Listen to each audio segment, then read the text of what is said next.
Bwana Yesu asifiwe. Jioni ya leo, mimi nimeokoka. Yesu ni Bwana ndani ya maisha yangu. Majina ni Evangelist Jenny Muthenya, na Yesu ni Bwana ndani ya maisha yangu. Na jioni ya leo na kukaribisha katika video hii ambao nataka twende tukaongee neno la Mungu, tukalisome. Na kuna mashauri mawili matatu nitatoa kwako wewe mtu wa Mungu ambao umeokoka na unapitia changamoto. Mara nyingi unaweza kukaa katika maisha ikawa mambo hayaendi vile unavyotaka, na unajaribu kuyafix lakini nakataa. Na unajiuliza swali, je, ni nini ambao sijafanya? Katika maisha ya mwanadamu, kwa mtu ambaye ameokoka, Yesu ni Bwana, kuna vitu zinaitwa mitihani ya kimaisha. Na hiyo mitihani ya kimaisha lazima ung'ang'ane nayo uweze kupita. Maana uking'ang'ana nayo na ushindwe na kupita, ile mtihani inaenda kujirudia tena. Maisha ni safari, kuokoka ni safari unakuanga umeanza.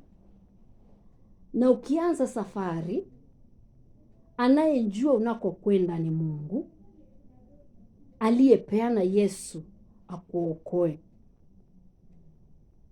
Na kile nataka kukuambia mtu wa Mungu leo ni ujue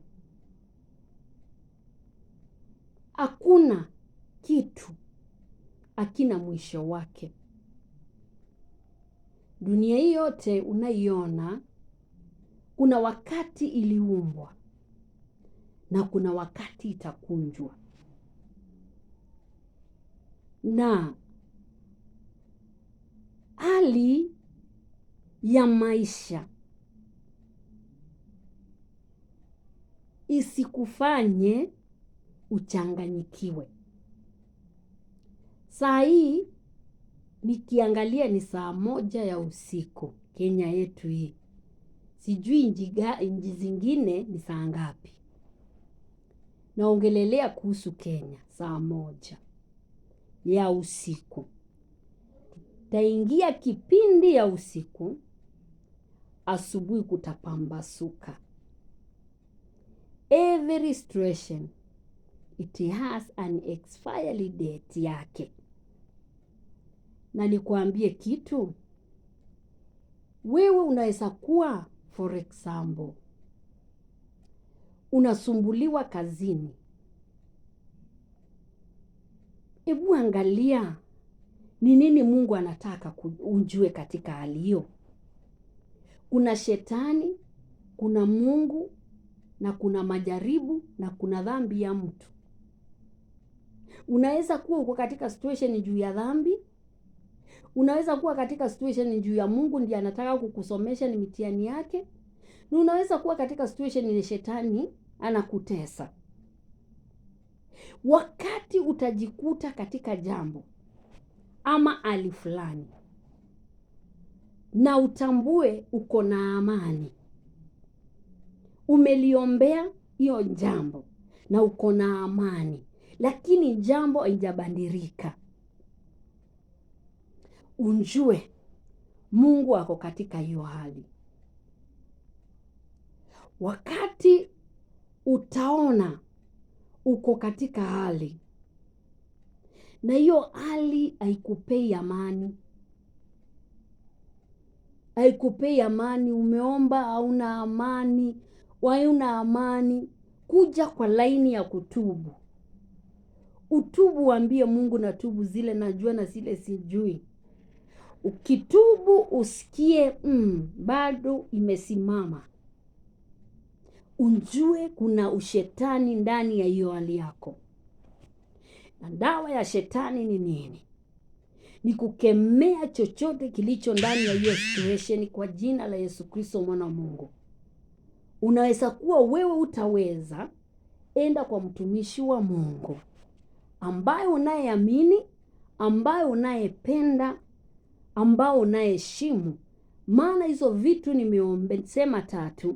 Mtumishi wa Mungu unayependa, unayeamini, na unayemheshimu. Huyo ndiye ako na jibu lako. Huwezi enda kwa mtumishi wa Mungu umwamini, umpendi na umheshimu. Maana hata katika kila mboma kuna yule anaongoza mboma. Bwana Yesu asifiwe. Wale mumeokoka sema amen, ama wale mnaonielewa. Wendo mwambie mtu wa Mungu, kusema ukweli, nimeng'ang'ana na nimeshindwa. Atasikiza Mungu na atakuombea, na hiyo hali itatoka. Wewe unaweza kuwa uko katika hali, unajua kuna mitihani zingine za maisha ngumu sana. Unaweza kupewa kazi nzuri sana, na uwe umejiandika, for example. Maana wakati mwanadamu Mungu anataka kuona upendo wako kwake, anaweza kukupea kile unataka. Anaweza kuja kupea kazi mzuri sana ambao ni yako wewe mwenyewe una manage, na jaribu aone kama wewe mtu unaweza kumtumikia katika hiyo hali, katika hiyo kazi yako. Kazi ni wewe unajiamsha, ni wewe unapangisha kila kitu, uko na wafanyikazi, uko na hela, pesa kwako si shida, mko sawa, maisha ngari unayo mzuri, nyumba unayo, unaweza kuishi kule unataka. Yes. Na kuangalie aone, je, utandumu katika mipango yake? Utandumu, utaendelea kumpenda? Ikiwa ulikuwa unaamka usiku kuomba, aone kama utaomba vile ulikuwa unamulilia Mungu, sina kazi, Mungu sina hii, Mungu sina ile, na atakupea. Akupime, aone, na kuwekea mtihani. Aone kama utambaki tena miguuni. Anaweza kuona mwanaume, wewe mwanamke, unapendana na mume wako vizuri sana. Alafu huyo bwana ama mke apewe kazi, mtengane tu, aende akafanye kazi mbali, ama aende kwingine akafanye biashara, na imkubali huko ameenda. Aone kama mama utakuwa mwaminifu kwa mume wako, ama mume utakuwa mwaminifu kwa mke wako. Mitihani ya maisha yake ni mingi. Unaweza kuokoka, kuwa umeokoka, Yesu ni Bwana, na uwe tu na ugonjwa yako inakusumbuanga. Aone ni nini, aone kama utampenda ukiumwa. Aone ama uwe uko na kila kitu, unapenda Mungu, na kuna mtoto wako asikii vizuri, ako tu na tumashida twake, na wewe si chanzo. Anataka tu aone utampenda Mungu hata kwa huyo mtoto mgonjwa. Utampenda Mungu katika hali yako uko mgonjwa. Utaendelea kumwambia Yesu wewe ni Bwana. Anaweza kukupea uweke biashara na wateja wafungue kabisa. Ushindwe, ni nini nimekosea? Nilikuwa napata wateja, sina. Kabla hujakimbia kukemea mapepo na nini, taka kujiuliza, Mungu, ni nini unanifunza katika hii hali ya kukosa wateja? unachohitaji. Uponyaji uko kwa Mungu. Wateja wako kwa Mungu. Chochote unafanya, iwe ni biashara, unaambia Mungu, unanifunza nini? Mtu wa Mungu, kuwa na subira kwa Mungu. Uwe na subira. Yaani umngojee Mungu kwa hali zote. Umeombewa haijatendeka, makosa si pasta. Umetoa kwa pasta haitendeki, makosa si pasta. Dawa si kubadilisha wachungaji.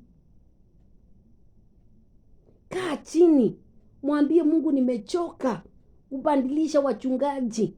Nikienda kwa kanisa hii nimeenda kwa hii. Nikuochi TB nimeona nabii anatabiri. Ninaingiana na yeye, natoa sadaka na ifanyiki. Uliza Mungu, ni nini hii ambao unataka nisome? Katika kila hali kuna kusoma.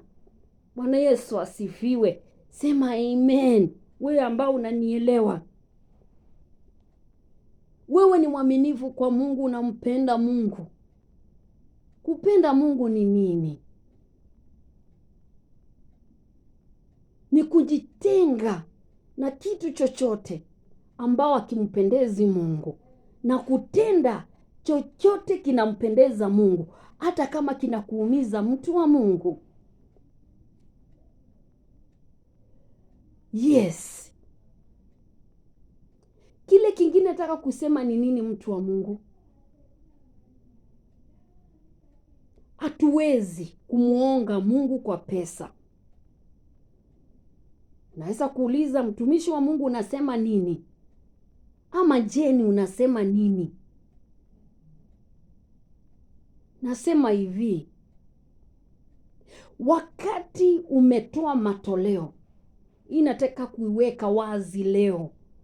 Wakati umetoa matoleo, wakati umesimama na mtumishi wa Mungu, mtumishi wa Mungu ana uwezo wa kukuriwadi wewe. Amen. Sema amen. Ana uwezo. Mungu ambaye anayeona kwa roho yako ndiye ako na uwezo wa kukuriwadi wewe.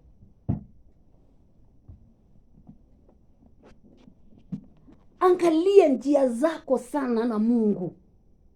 Unapoenda kufanya ibada, unaposimama na maskini, unaposimama na watumishi wa Mungu, unapotoa sadaka zako, unapotoa fungu lako la 10, unaposapoti mtu wa Mungu, angalia njia zako kwanza na mwambie Mungu, si yeye nimepea, ni wewe nimekupea. Amen.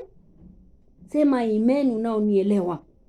Maana watu wengi wanaanguka katika mitego ambao si ya kwao.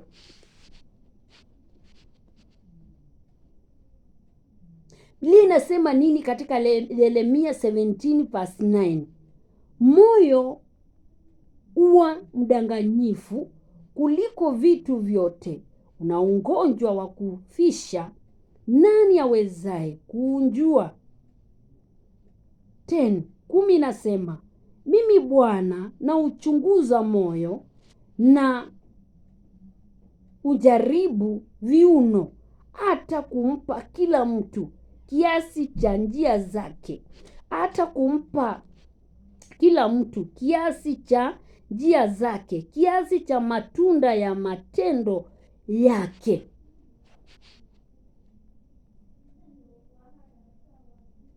Bwana Yesu asifiwe. Sema amen mtu wa Mungu. Hiyo ni Yeremia 17. Inasema moyo huwa mdanganyifu kuliko vitu vyote, una ugonjwa wa kufisha, nani awezaye kuunjua? Huyo ni Mungu anauliza hivyo. Na nasema mstari wa 10, mimi Bwana na uchunguza moyo na vijaribu viuno, hata kumpa kila mtu kiasi cha njia zake, kiasi cha matunda ya matendo yake. Amen. Mungu ndiye anachunguzanga moyo wako. Unapotoa hela, unapotoa dhabihu, unaposapoti kazi ya Mungu, unaposapoti vitu za Mungu, anaangalia moyo wako vile ulivyo. Maana hazina la mtu liko katika moyo wake. Ikiwa moyo wako ni muongo, Mungu anatuona waongo. Ikiwa moyo wetu ni msafi, anaona moyo msafi. Maana unapotenda kitu kwa roho safi, Mungu uriwade. Kuna vitu za kungojea kwa Mungu na kuna vitu za emergency. Amen. Kwa hivyo wakati unavotoa vitu, au unjatoa kwa mtu wa Mungu, ili huyo mtu wa Mungu aweze kukubariki. Si ye ubariki, ye atanena neno la baraka. Lakini mchunguzaji wa moyo ni nani? Ni Mungu wa mbinguni. Mtu wa Mungu si tuwe na roho safi.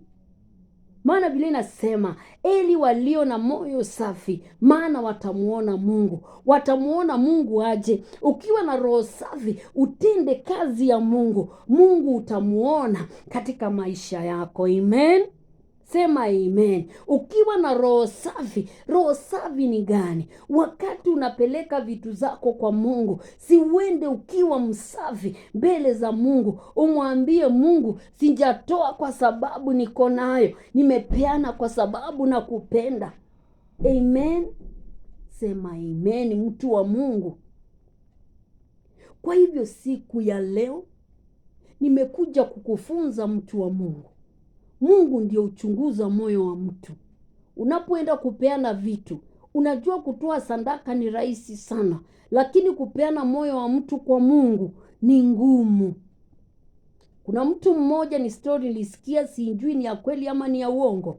Alipeana mali yake, lakini akaambiwa, nataka roho yako. Maana roho ya mtu, Biblia inasema mali hazina ya mtu ilipo, hapo ndipo moyo wake uko. Hazina yako iko wapi? Ama we kutoa pesa si shida. Ukiambiwa ni 1,100 utapeana, lakini moyo wako uko mbali na Mungu. Amen. Leo si kuwa ni umbiri, lakini nikakaa nikasikia sina amani. Na wakati najua nikikosa amani, kuna kitu Mungu anatakanga nifanye, nimpendeze yeye. Kwa muda wiki 2 sijaumbiri. Na maana hiyo, mimi ni kinywa cha Mungu. Akitaka ni nene. Mimi sijui kuandaa ujumbe. Naweza kuja mbele zako hivyo nilivyo tu. Nikuambie 1 2 3. Nianze kuvunuliwa niumbiri nini. Mimi sina karatasi nimeandika ujumbe. Sikuangi na hiyo. Wala hakuna mahali. Nikisikia ujumbe niachilia, hata kwa barabara nitaachilia. Nikisikia kitu nikuambie cha Mungu kwa barabara, itasimama nikufikie. Maana hii ndio platform ambayo inaweza kukufikia nayo. Amen. Kwa hivyo moyo wa mtu, moyo wa mwanadamu ni mdanganyifu kuliko vyote. Unaweza kusimama hivi useme nimefanya yote. Nimetoa fungu la 10. Nimebariki watumishi wa Mungu. Nimefanya, lakini kitu kimesimama pale. Angalia njia zako na Mungu. Angalia, ni lazima mtu wa Mungu ujifunze kuchangia baraka za Mungu sinje kwako. Kuchangia aje? Najua we ni mzuri kwa kutoa. Najua we ni mzuri wa nini. Lakini umechangia aje katika ufalme wa Mungu, ili Mungu huyu akuwe na kasehemu kwako. Unaweza kuwa unapeana kwa wingi wa mali yako. Kwanza, unaweza kuwa unapeana kwa sababu uko nazo. Kuna mwingine anatamani kutoa lakini hana. Mtu wa Mungu, nikuambie, moyo wako kwanza. Ukimjua Mungu, chochote utafanya umpendeze Mungu, si mwanadamu. Utatoa kwa mtu na utalalamika nilimpea. Usiwahi pea mtu kitu chako. Usiwahi pea mtu kitu chako. Chochote unapeananga kwa mtu, peanga Mungu. Amen. Amen. Peanga Mungu. Huyo mtumishi wa Mungu unasimama na yeye unampea. Usimpee yeye, pea Mungu. Amen. Amen. Kwa hivyo watu wa Mungu, leo nimekuja kuambia, nimekuja tu hivyo, nimekuja. Sijui ni nani naongelesha, maana neno la Mungu itamrudia bure. Hali ni nyingi, mashida ni nyingi. Wewe ambaye uko kwa situation, wewe ambaye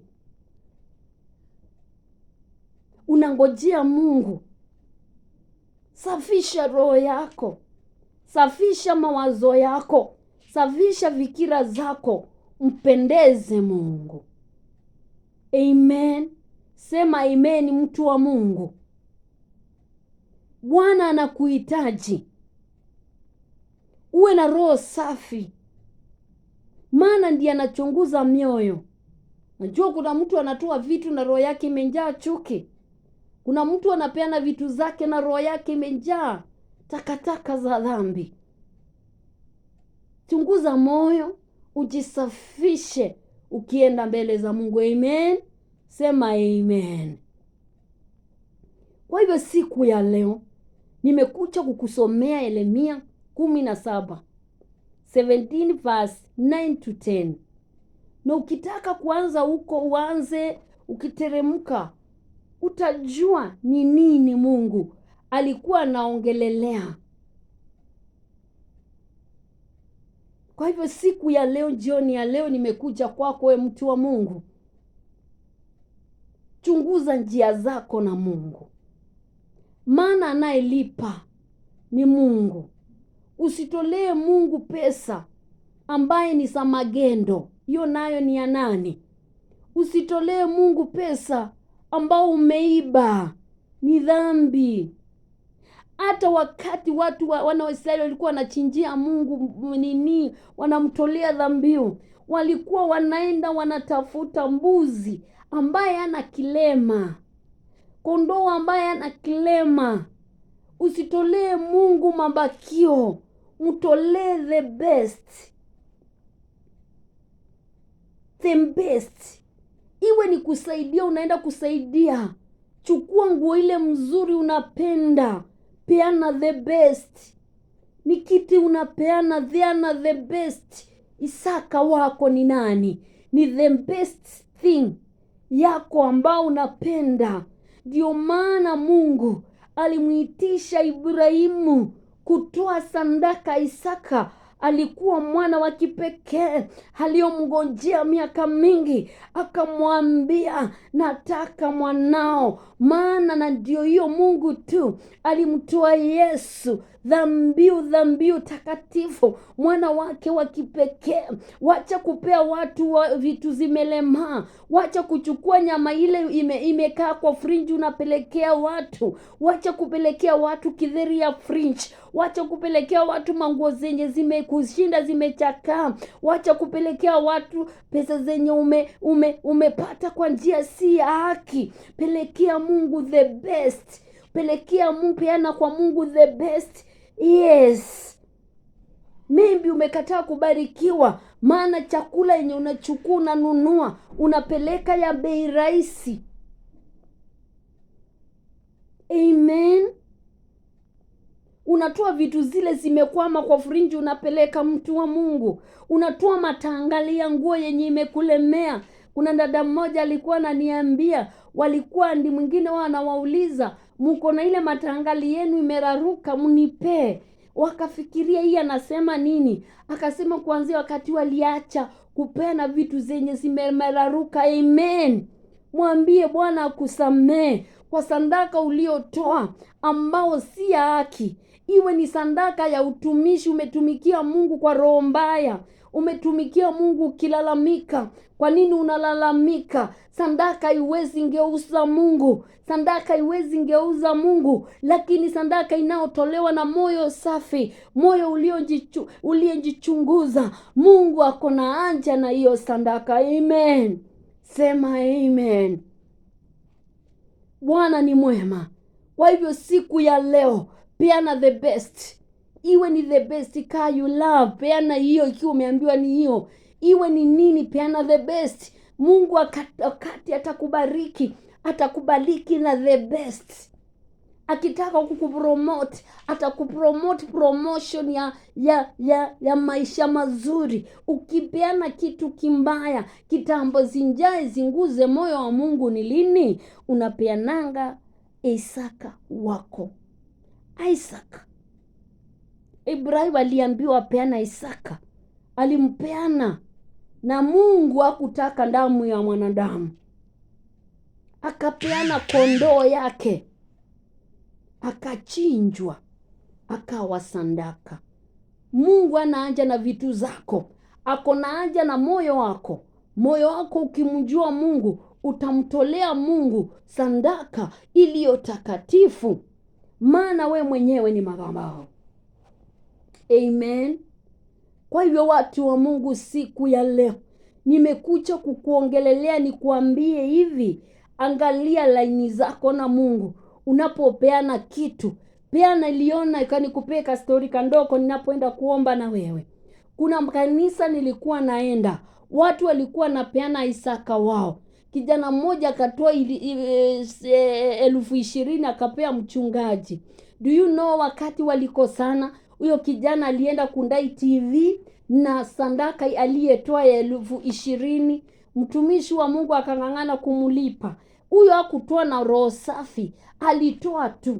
Kabla hujatoa vitu zako, keti chini, uwe na uamuzi, unjue nampea Mungu, unjue ninapeana pale. Biblia inasema weka mkate wako kwenye maji mengi, na baada ya miaka mingi utaila. Hiyo inamaanisha nini? Kutumikia Mungu ni risking, maana kuna kungojea kwingi. Haimaanishi kama delays and denial. Huwezi kuwa kuna delay na unaona utapewa. Ngojea Mungu kwa uaminifu, endelea kutii Mungu, endelea kumpenda Mungu, endelea kumtukuza Mungu. Amen. Si unaangalia pastor amekula pesa zangu na sioni Mungu. Si mchungaji ubariki mtu. Biblia imesema nini?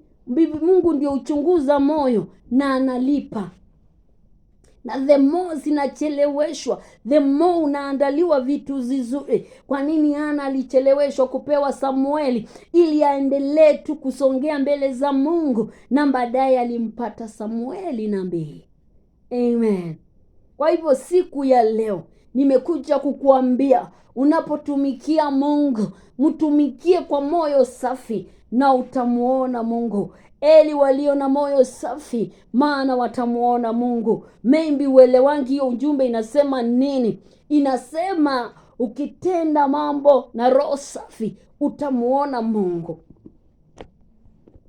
Usiseme tulimpea ni tapeli. Hakuna, sikatai kuna matapeli, lakini kwa nini Yesu alitupea roho yake? Atupendi discernment, tuwe tunajua huyu ni mtumishi wa Mungu wa kweli ama si wa kweli. Amen. Sema amen. Na wewe ambao hujaokoka, huwezi kuwa na moyo safi ukiwa hujamjua Yesu kuwa Bwana na Mwokozi wako. Ingawa kuna watu wanasemanga wale wajaokoka wako na roho safi, nikuambie wewe mtu unaosema mtu wa Mungu, wewe ni muongo, kwa sababu huyu mtu hajawahi kubali Yesu kuwa Bwana na Mwokozi wake. Atawezaje kuwa na connect na mbingu? Kwa hivyo siku ya leo ambayo hujaokoka, sema Bwana Yesu, mwana Mungu, nimekuja mbele zako. Ninaamini ya kwamba uliteswa na ukasurubishwa na ukafa, na siku ya 3 ukafufuka kutoka kwa wafu kwa ajili ya maisha yangu. Nimekupokea siku ya leo, uwe Bwana na Mwokozi wa maisha yangu. Niokoe, uwe Mwokozi wa maisha yangu. Bwana Yesu, nijaze na roho wako, anitakaze na niongoze katika kanisa ambao Bwana nitakaa katika misingi yako. Asante Yesu kwa sababu umeniokoa, umenisamea dhambi.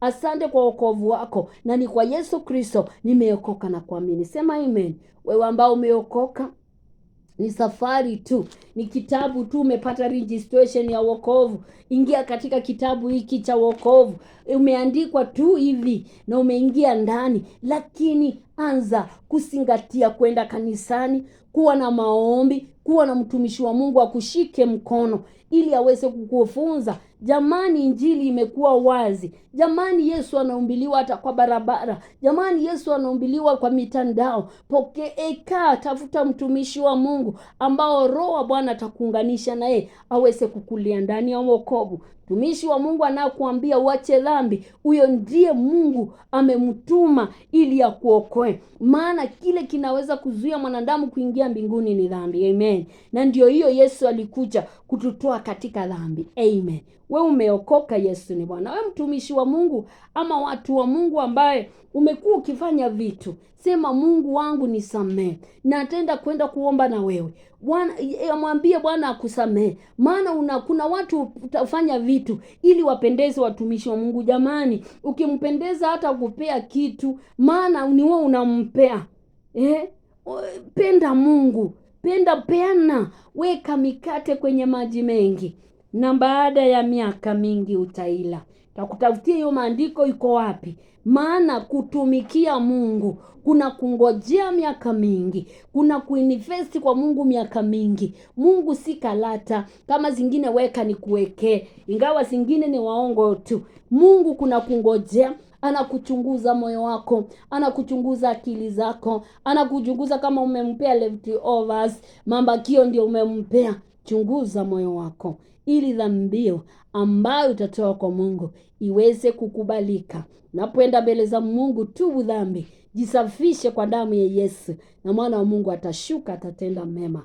Wewe ambaye tumeanza na wewe na umesikiza ujumbe huu, na kuambia Bwana Yesu akubariki, akuinua, kutende mema na kuonee huruma. Bwana Yesu bado ametaka usikie hiyo ili umgeukie na utubu. Kwa hivyo siku ya leo nasema Bwana wa majeshi, Mungu wa mbinguni, babake Yesu Kristo aliyemtuma kwa sababu yako na mimi, akubariki, akuinue, na Bwana aweze kukuangazia, akuangazie kwa nuru yake, akuangazie kwa uwepo wake, akuangazie kazini, akuangazie kwa biashara yako, akuangazie kwa ndoa yako, akuangazie kwa watoto wako, akuangazie kwa neno lake. Unapolisoma uweze kuelewa.